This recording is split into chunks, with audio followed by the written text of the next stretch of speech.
It's been said that oil has built empires, but the next empire will be built on water. From Cape Town's Day Zero drought to Lake Chad's shrinking basin, Africa has learned that whoever manages water manages destiny.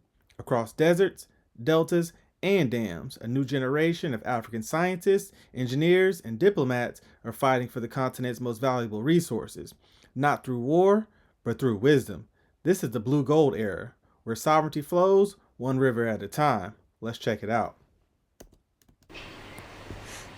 In Morocco's drought-stricken Shtuka region, vegetable farmers harvest their bounty from a row of greenhouses unaffected by declining groundwater.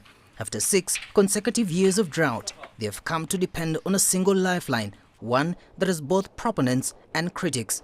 One farmer says water desalination has saved agriculture in the region. With seawater desalination, we gained an extra push that allows us to work and develop even further. We used to be limited by the amount of water available in the aquifer, which was a real obstacle, like a wall preventing us from increasing the area of our crops. But thanks be to God, seawater desalination has given us the energy to double our cultivated areas and our production to meet the needs of international and national markets.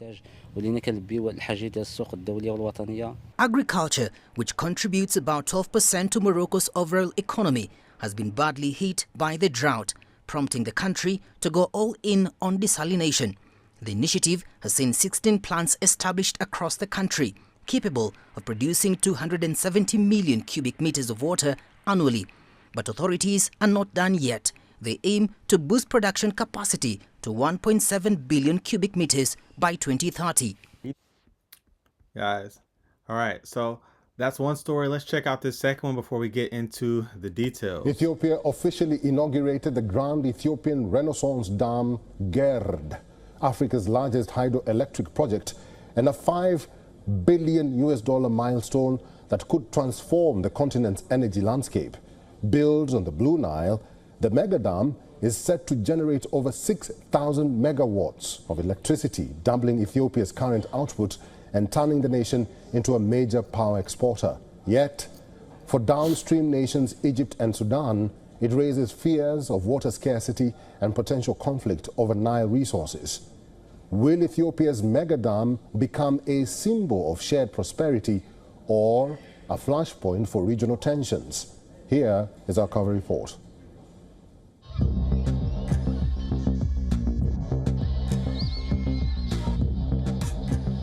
With great fanfare, Ethiopia inaugurated its controversial mega dam on the Blue Nile. The biggest hydroelectric dam in Africa, but one that's divided the region and even caught the attention of President Trump.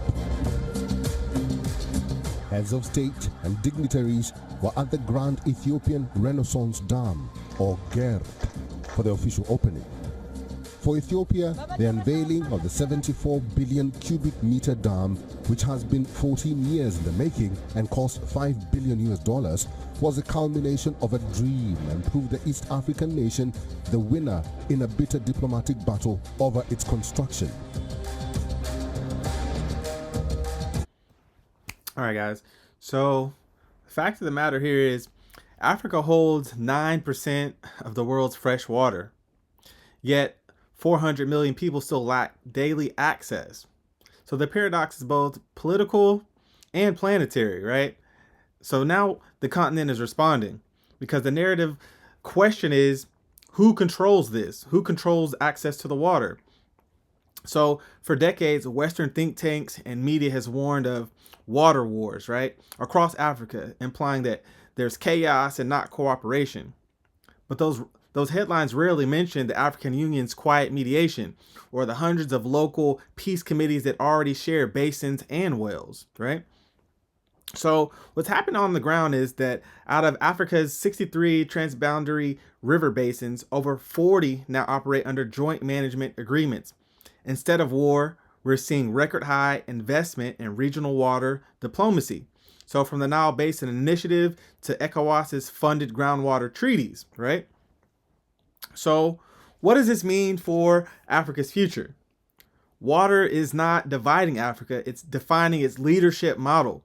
So by mastering cooperative sovereignty, The continent is teaching the world that shared resources don't weaken independence, they deepen it.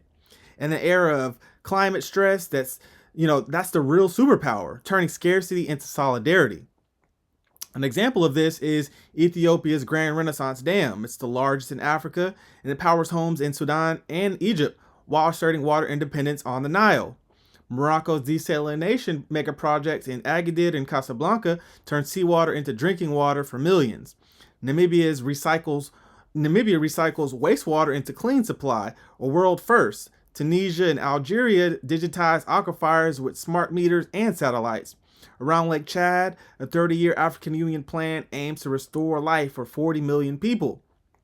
So while people think Africa's next big war will be over water, but here's the truth. Africa's biggest peace plan is actually about water. It's about diplomacy, not destruction. So the Nile Basin nations now meet under the Cooperative Framework Agreement, turning negotiation itself into a model for global climate talks. Because water isn't just a resource, it's a mirror of governance. When nations share this water, they learn to share power.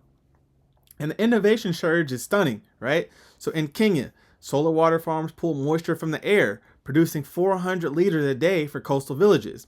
In Burkina Faso, the Blue Schools program teaches students to harvest rainfall and manage sanitation.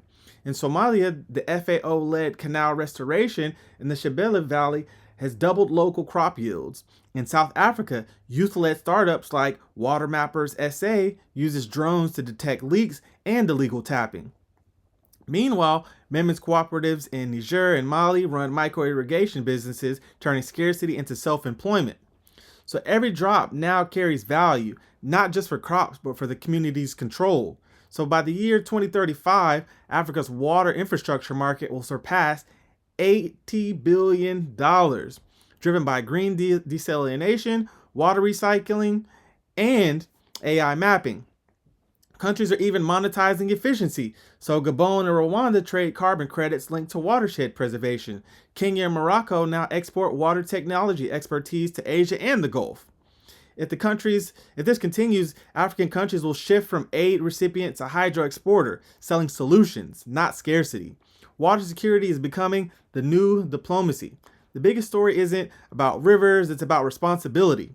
Africa is proving that the real superpower isn't oil, gas, or gold. It's the ability to manage one thing money can't print, and that's water. MashaAllah, that's your African Insight for today. Please don't forget to like, comment, and subscribe because at Mr.EmpowerTV, we don't chase the headlines, we chase the truth behind them. And I'll see you in the next video. Peace.